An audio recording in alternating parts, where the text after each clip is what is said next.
Hello नमस्ते। तो आपका स्वागत है मेरे चैनल रॉक स्टार 127 में। और आज मैं एक नया टॉपिक लेकर आई हूँ अपने इस चैनल में, जिसमें आपको शायद अच्छा लगेगा। तो चलिए स्टार्ट करते हैं। हमारे लाइफ में हर रिश्ता इम्पोर्टेंट होता है। हर रिश्ते की अपनी एक लिमिटेशन होती है, एक मर्यादा होती है और एक इम्पोर्टेंस होती है, एक प्रायोरिटी होती है। और हर रिश्ते में एक खास मिठास होती है, एक प्यार होता है, एक अपनापन होता है, नोक झोंक होती है, बहस होती है, समझदारी होती है, बहुत कुछ होता है हर एक रिश्ते में। लेकिन लेकिन जो सबसे खास रिश्ता होता है वो होता है एक जीवन साथी का, एक लाइफ पार्टनर का, जो हमारा हमदर्द भी होता है, हमराज भी होता है। और हम कुछ कहे ना कहे, कुछ बोले ना बोले, वो सब कुछ समझ सकता है। तो वो सबसे खास रिश्ता होता है जीवन साथी, लाइफ पार्टनर का। तो आज मैं ये बात करूँगी कि हमारा लाइफ पार्टनर कैसा होना चाहिए। तो चलिए फिर स्टार्ट करते हैं। हमारा जो लाइफ पार्टनर होना चाहिए या होनी चाहिए, लड़का हो चाहे लड़की, दोनों के लिए सबसे इम्पोर्टेंट होता है ट्रस्ट। सच्चा, मतलब ऐसा इंसान कि जो सिर्फ हमारे सामने नहीं, हमारे पीठ पीछे भी हमारे लिए वफादार हो। क्योंकि साथ रहने से, सामने रहने से हर कोई वफादारी करता है, क्योंकि उसे एक डर होता है, एक शर्म होती है, एक झिझक होती है कि यार यार पता चल जाएगा तो कैसा लगेगा, क्या क्या सोचेगी, क्या सोचेगा, लोग क्या कहेंगे, फैमिलीज़ क्या कहेगी, दोस्त यार क्या कहेंगे। तो इसीलिए ट्रस्ट सबसे ज़रूरी होता है। और ट्रस्ट ऐसा नहीं है कि कोई नहीं देख रहा तो हम कुछ भी कहीं भी मुंह मारे, किसी से भी चैटिंग करें, कॉलिंग करें, वीडियो कॉलिंग, या किसी को भी देख के कुछ फील करें, तो वो ट्रस्ट नहीं होता है। ट्रस्ट वो होता है जो हम उस जगह पे है या नहीं है, लेकिन सामने जो हमारा पार्टनर है वो हमारे लिए लॉयल हो, वो हमारी गैर मौजूदगी में किसी और से करीबी ना बढ़ाए, किसी और का ख्याल ना सोचे, किसी और के ख्यालों में स्वेटर ना बुने। वो जैसा हमारे साथ है वैसा ही वो हमारे गैर मौजूदगी में भी रहे। वो बेशक हमें उतना प्यार ना दे, उतनी केयर ना करे, उतना रिस्पेक्ट ना दे, लेकिन धोखा ना दे, मतलब ट्रस्ट ना करे। तो ट्रस्ट एक ऐसी चीज़ है जो प्यार कम हो चलेगा, केयर कम हो चलेगा, रिस्पेक्ट कम हो चलेगा, लेकिन ट्रस्ट कम नहीं होना चाहिए। चाहे हम वहाँ हो, चाहे हम वहाँ ना हो, ट्रस्ट पूरा 100% होना चाहिए। कि हम खुद ये सोचें कि हम उसके साथ नहीं हैं, या हम 10 दिन के लिए कहीं जा रहे हैं, गांव घर जा रहे हैं, कहीं भी जा रहे हैं, लेकिन हम खुद सोचें कि नहीं मेरा पार्टनर वैसा नहीं है, वो ट्रस्ट नहीं तोड़ेगा। ऐसा ट्रस्ट होना चाहिए कि हमें खुद विश्वास हो कि हमारा ट्रस्ट नहीं टूटेगा। फिर दूसरा पॉइंट होता है गुड कम्युनिकेशन, मतलब जो हमारी बात करने का जो लहजा होता है, जो हमारे वर्ड्स होते हैं, वो अच्छे होने चाहिए। दिखावे के लिए नहीं, दिल रखने के लिए नहीं, दिल से होने चाहिए। अगर हमारा कम्युनिकेशन अच्छा है, दो लोगों में अगर कम्युनिकेशन अच्छा रहता है तो रिश्ते मजबूत होते हैं। क्यों? क्योंकि कम्युनिकेशन इसलिए ज़रूरी होता है क्योंकि आजकल के लोग क्या कहते हैं, बिजी थे, सारा सारा दिन कोई फ़ोन नहीं, कोई मैसेज नहीं, कोई कॉल नहीं, कुछ हाल खबर नहीं। और उनका ये लगता है कि रिश्ता जुड़ गया ना, गर्लफ्रेंड बॉयफ्रेंड बन गए ना, हस्बैंड वाइफ बन गए ना, तो बात करने की क्या ज़रूरत है, मैसेज करने की क्या ज़रूरत है, कौन सा तुमको पता नहीं है। तो ये जो दूरियां होती है ना, उसमें कम्युनिकेशन होना बहुत ज़रूरी है। चाहे वो गर्लफ्रेंड बॉयफ्रेंड का रिश्ता हो, चाहे वो हस्बैंड वाइफ का रिश्ता हो, चाहे वो कोई भी रिश्ता हो, लेकिन कम्युनिकेशन होना ज़रूरी है। ये नहीं कि किसी ने मैसेज, मतलब पार्टनर ने मैसेज किया तो मैसेज ही ना करें, देखें लेकिन मैसेज ना करें, और उस चीज़ पे आर्गूमेंट करें कि मैं बिज़ी था, मेरे पास टाइम नहीं था, मैं कैसे रिप्लाई करता। जब देख सकते हैं मोबाइल हाथ में, आजकल तो ऐसा मोबाइल हो गया है कि हर वक्त इंसान के हाथ में होता है, चाहे वो वॉशरूम जाए, चाहे वो मार्केट जाए, चाहे वो मंदिर जाए, कहीं भी जाए, मोबाइल साथ में ही होता है। तो हर इंसान पर इतना टाइम होता है कि वो मैसेज का रिप्लाई कर सके। तो इसीलिए कम्युनिकेशन होना बहुत ज़रूरी होता है, क्योंकि जब तक no communication, no conversation, no relationship, जब तक कन्वर्सेशन ही नहीं होगा, इन दो इंसानों के बीच में जब बात ही नहीं होगी, तो रिश्तों में दूरियां अपने आप ऑटोमेटिक आती हैं। आपको क्या लगता है कि वो सब बस किताबों में अच्छा लगता है कि खामोशी पढ़ो, खामोशी समझो, खामोशियाँ बोलती हैं, ये सब बस शायरी में, कविताओं में, किताबों में, शायरों के मुंह से ही अच्छी लगती है। खामोशियाँ कभी नहीं बोलती, खामोशियाँ सिर्फ दूरियाँ बढ़ाती हैं। तो अगर लाइफ पार्टनर ऐसा चुनिए जो आपसे कम्युनिकेशन में बेटर हो, आपसे बेस्ट हो और गुड कम्युनिकेटर हो, वो आपसे कम्युनिकेशन करना चाहे। क्योंकि जब इंसान आपसे बात करना चाहता है ना, अपना एक अपनी मतलब एक उत्सुकता दिखाता है ना आपसे बात करने के लिए, तो समझ लो वो लाइफ पार्टनर सही है। क्योंकि लाइफ पार्टनर से हम हर सुख दुख नहीं कहेंगे तो और किससे कहेंगे। तीसरा पॉइंट ये है कि लाइफ पार्टनर हमारा हमें रिस्पेक्ट करने वाला हो, हमारी फैमिली को, हमारे फ्रेंड को, हमारी सोच को, हमारे ख्याल, हमारे सपने, हमारा रहन सहन, हमारा खाना पीना, मतलब जो भी हमसे रिलेटेड है वो सबका रिस्पेक्ट करें। क्योंकि जब तक आप किसी की रिस्पेक्ट नहीं करेंगे ना, तब तक आप किसी से प्यार नहीं कर सकते। हम अपने माँ बाप की, बड़े भाई बहन की, छोटे भाई बहन की रिस्पेक्ट करते हैं, इज्जत करते हैं, तो हम उनसे प्यार करते हैं, हमारा लगाव होता है। लगाव वही होता है जहाँ इज्जत होती है। जिसकी हम इज्जत ही नहीं करेंगे, जिससे हमें फ़र्क ही नहीं पड़ेगा ये क्या है, चल यहाँ से, ये वो, तो क्या प्यार होगा उनसे। अभी हम जाते हैं, कई लोगों को देखा है, गाय को, कुत्तों को पत्थर मारते हैं, डंडा मारते हैं, अपशब्द बोलते हैं, तो क्या वो उससे प्यार करेंगे? जब इज्जत ही नहीं होगी तो प्यार क्या करेंगे।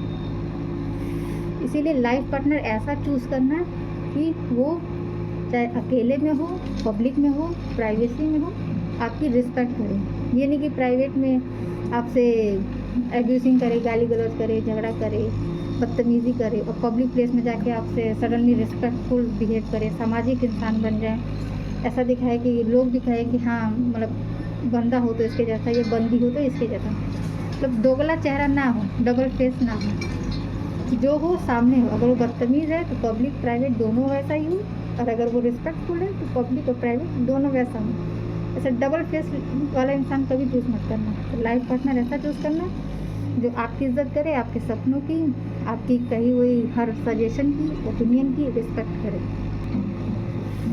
लाइफ पार्टनर आप ऐसा चूज़ करना जो अंडरस्टैंडिंग हो, क्योंकि समझदारी बहुत ज़रूरी है। ऐसा नहीं कि हर छोटी छोटी बात पर इंसान बहस करने लगे, आर्गूमेंट करने लगे, तो वो कोई रिश्ता नहीं होता, वो कोई रिलेशनशिप नहीं होता। उसमें रिलेशनशिप ज़्यादा नहीं चलती जहाँ अंडरस्टैंडिंग ही ना हो। जैसे आजकल का नया है कि ऑनलाइन थे लेकिन कहाँ बिजी थे, ऑनलाइन होकर भी लोग मैसेज नहीं करते, कॉल नहीं करते हैं, बात नहीं करते हैं, कुछ अपने दिन में जो भी एक्टिविटी किया वो शेयर नहीं करते हैं, ना हमसे पूछते हैं, ना अपना बताते हैं। तो अंडरस्टैंडिंग होना बहुत ज़रूरी है। ये नहीं कि किसी ने कह दिया कि यार तुम्हारी बंदी वहाँ दिखी थी, उसके साथ तुम्हारा बंदा उसके साथ दिखा था, तो हम उस पर यकीन कर लें। दोनों में इतना अटैच होना चाहिए कि अंडरस्टैंडिंग ऑटोमेटिक होनी चाहिए। तीसरा कुछ भी कहे आपको ये समझ होना चाहिए कि हाँ ऐसा नहीं है। क्योंकि जब तक आप में खुद में अंडरस्टैंडिंग नहीं होगी ना, तो तीसरा कोई भी लकड़ी लगाएगा, फूंक डालेगा, कहेगा कि तुम्हारी बंदी ने मुझे मैसेज किया, तुम्हारे बंदे ने मुझे मैसेज किया। तो खुद में ऐसा पार्टनर ढूंढना जो आप में अंडरस्टैंडिंग करे, आपको समझे, आप क्या कहना चाहते हैं, आपकी सोच क्या है, आपके ख्याल क्या हैं, आपके सपने क्या हैं, आप किस टाइप के हो, वो अंडरस्टैंड करें। ये नहीं कि आप बहुत मॉडर्न हो, आपने पार्टनर चुन लिया एकदम सिंपल, या आप सिंपल हो, पार्टनर एकदम मॉडर्न, या आप बहुत कम बोलते हो, पार्टनर ज़्यादा बोलने वाले। तो ऐसा अंडरस्टैंडिंग ढूंढना कि दोनों का गाड़ी स्लो चले लेकिन बराबर चले। तो अंडरस्टैंडिंग होना बहुत ज़रूरी है रिश्ते में। अंडरस्टैंडिंग ही नहीं होगी तो फिर रिश्ता चलेगा कैसा। फिर आप अपने ख्याल जाएंगे, वो अपने ख्याल आएंगे। कहते हैं ना कि जब तक दही और चीनी मिलेंगी नहीं तब तक लस्सी कैसे बनेगी। लस्सी तभी बनेगी जब प्रॉपर दही को फेंटा जाएगा, प्रॉपर उसमें सही मात्रा में चीनी होगी, मिठास होगी, तो भी रिश्ता उतना अच्छा चलेगा। तो इसलिए रिश्ते में अंडरस्टैंडिंग होना बहुत ज़रूरी है। लाइफ पार्टनर ऐसा चुनना जो हैप्पी नेचर का हो, जो खुश मिजाज हो, खुश दिल हो। और ऐसा खुश मिजाज नहीं जो आपको हर्ट करके बस अपने खुश हो रहा है, खुशियाँ मना रहा है, दोस्तों में बिजी है, फैमिलीज़ में बिजी है, अपने काम में बिजी है, लेकिन आपको हर्ट करके ना। लाइफ पार्टनर ऐसा चूज़ करना कि जो दोस्तों के साथ हो तो भी वो आपका हाथ थामे रहे, फैमिली के साथ हो तो भी आपका हाथ थामे रहे, और वो कुछ भी काम करे तो भी वो आपके कांटेक्ट में रहे। हैप्पी नेचर मतलब आपके साथ उसकी खुशी हो। ये नहीं कि आप खुश हो तो वो खुश हो, आप दुखी हो तो वो दुखी, नहीं। लेकिन अगर आप सैड भी हो, किसी बात से परेशान हो, कोई बात आपको उलझन कर रही है, उदास हो, तो वो आपको समझे और आपका मूड चेंज करे, और अपने एक हैप्पी नेचर से, एक पॉजिटिव नेचर से आपको उस उलझन से बाहर निकाले। क्योंकि लाइफ में प्रॉब्लम्स बहुत होती है, बहुत उलझन होती है, सफोकेशन होती है, कभी कभी बिना वजह मूड ऑफ हो जाता है, कभी कभी अजीब सा लगता है, खालीपन लगता है, उदासी लगती है। तो पार्टनर ऐसा हो जो हैप्पी नेचर का हो, जो आपको समझे कि हाँ आपको कौन सी बात सता रही है, या आप कहें तो वो समझे। ऐसा नहीं कि आप बिना मुँह फुलाए बैठ गए और वो समझे, नहीं। अगर आप उससे कुछ कहें तो आपकी हालात समझे, आपकी जज्बात समझे और उसको एक आपको हंसाने की कोशिश करे, क्योंकि रुला के तो कोई भी चला जाता है, रील्स भी रुला देती हैं देख के इमोशनल। तो लाइफ पार्टनर ऐसा चूज़ करें जो आपको हंसाए, आपको खुश रखे और आप भी उसको खुश रखें। ऐसा नहीं कि सब जिम्मेदारी लाइफ पार्टनर में होनी चाहिए। जो जो लाइफ पार्टनर में हम ढूंढ रहे हैं वो सब क्वालिटीज़ हमारे अंदर भी होनी चाहिए, तभी वो आप देंगे, वो देगा, रिलेशनशिप आपका ही मजबूत होगा। तो लाइफ पार्टनर ऐसा चूज़ करें जैसा आप खुद हैं। अगर आप चिड़चिड़े हैं तो वैसा ही ढूंढिए, ये नहीं कि आप अपने से अपोजिट लाइफ पार्टनर कभी मत ढूंढना, तो आपका बेटर लाइफ नहीं चलेगा। इसलिए अपने जैसा ही ढूंढना, जैसे आपका नेचर हो, जैसे आपकी सोच हो, रहन सहन हो, जो भी। लाइफ पार्टनर ऐसा चूज़ करना जिसका दिल अच्छा हो, दिल बड़ा हो, इतना भी बड़ा ना हो कि कोई भी उसको ठग के जाए, कोई भी उसको बेवकूफ़ बनाए, कोई उसको लूट के जाए, कोई उसको यूज़ करे। नहीं, दिल का अच्छा होना मतलब सबकी फीलिंग्स को समझे। फीलिंग्स को समझना बहुत ज़रूरी होता है। बिना फीलिंग को समझे आप रिलेशनशिप नहीं चला सकते, क्योंकि रिलेशनशिप कब चलता है, शुरू में देखो आपने नोटिस किया होगा कि रिलेशनशिप बहुत अच्छा चलता है। क्यों? क्योंकि आप एक दूसरे की फीलिंग्स को समझते हैं।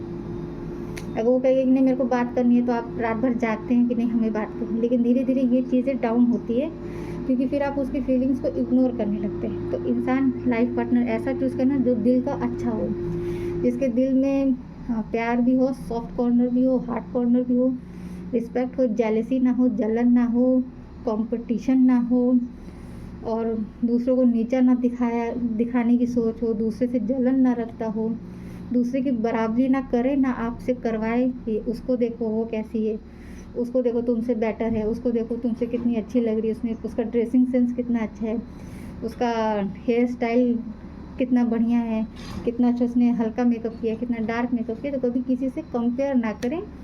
तो अच्छे दिल का इंसान चूज़ करें, जिसका दिल अच्छा हो, साफ़ हो। अगर आप में कुछ कमी है तो वो बताए, और कुछ अच्छा ही है तो वो भी बताए। तो दिल का साफ़ होना ज़्यादा ज़रूरी होता है, क्योंकि जो दिल में होता है ना वही ज़बान पे होता है। ये नहीं कि गुस्सा है तो गालियाँ दे दिया, आपके कैरेक्टर जजमेंट कर दिया, आपके कैरेक्टर सर्टिफिकेट दे दिया कि आप ऐसे हो, आप ऐसे हो, तुमसे तो रिश्ता जोड़ के हमने गलती कर दी, ये वो। ऐसा नहीं, ऑल टाइम 24 आवर्स वो इंसान एक जैसा हो, एक पानी पर हो, एक फेस पर हो। तो लाइफ पार्टनर हमेशा दिल का अच्छा चूज़ करना, जो दिखावी बातें ना करता हो, जो बनावटी बातें ना करता हो। जितना हो वो उतना ही कहे, जितना कहे वो उतना करे, वैसा लाइफ पार्टनर हो। लाइफ पार्टनर ऐसा चूज़ करना कि वो आपको मोटिवेट करे। अगर आप अपने लाइफ में स्कूल टाइम में, कॉलेज टाइम में, या शादी से पहले आप किसी चीज़ में बहुत इंटरेस्ट थे, कुछ सीखने के, कुछ करने के, और शादी के बाद ऐसा नहीं कर पा रहे, या रिलेशनशिप में आने के बाद आप उस चीज़ पे फोकस नहीं कर पा रहे, या उस चीज़ में टाइम नहीं दे रहे, तो लाइफ पार्टनर ऐसा चूज़ करना कि जो आपको मोटिवेट करे कि नहीं, तुम जो काम कर रही थी या कर रहे थे, तुम्हारी हॉबी है या तुम्हारा इंटरेस्ट है, तो तुम उसको कंटिन्यू करो। क्योंकि रिश्ते में ना जब दोनों एक दूसरे को मोटिवेट करते हैं ना अच्छे काम के लिए, जैसे आजकल लोग कुकिंग वीडियो बना रहे, डांसिंग वीडियो, सिंगिंग वीडियो, या जो भी उनमें टैलेंट है, क्वालिटीज़ है, वो वीडियोस बना रहे, तो उसमें गलत नहीं है। तो आप उसको मोटिवेट करिए कि हाँ तुम जो कर रहे थे या कर रही थी, आप उसको अपने अदर काम के साथ साथ उसको भी फॉलो करो, ताकि आपकी एक लाइफ में जो हॉबी है ना, हॉबी भी पूरी करनी ज़रूरी है, क्योंकि लाइफ में जिम्मेदारियाँ बहुत है। तो जिम्मेदारी के साथ साथ हमारी जो अपनी खुशी है उसको भी ध्यान में रखना चाहिए। तो उसको काम के साथ साथ, कहते हैं ना पर्सनल और प्रोफेशनल अलग होता है, तो वैसे ही पर्सनल के साथ साथ, प्रोफेशनल के साथ साथ आप पर्सनल एक्टिविटीज़ भी करिए जो आपको मोटिवेट करे कि हाँ तुम्हें ये टैलेंट है, और तुमको बताए। कभी कभी क्या होता है ना कि हम नहीं जानते कि हम में क्या खूबी है। जैसे आपको लिखने का शौक़ है, शायरी लिखने का, कहानियाँ लिखने का, कविता, गज़ल, या फनीज वीडियोस बनाने का, तो वो आपको बताए कि हाँ तुम्हें क्या क्वालिटीज़ है, तुम्हें क्या टैलेंट है, उसको निखारने की ज़रूरत है। तो आपको मोटिवेट करे। तो ऐसा लाइफ पार्टनर ढूंढना, ना कि ये बोले कि सब बकवास है, क्या तुम्हारा फालतू के सपने हैं, फालतू की हॉबीज़ है, ये सब में कुछ नहीं रखा है, सब बकवास है, जो भी काम है वो सब घर का करो या ऐसा वैसा कुछ ढंग का करो, नहीं। ऐसा पार्टनर ढूंढना जो आपके हर काम में आपकी मदद करे, सपोर्ट करे। और लाइफ पार्टनर ऐसा होना चाहिए जो आपकी कमियों को एक्सेप्ट करे।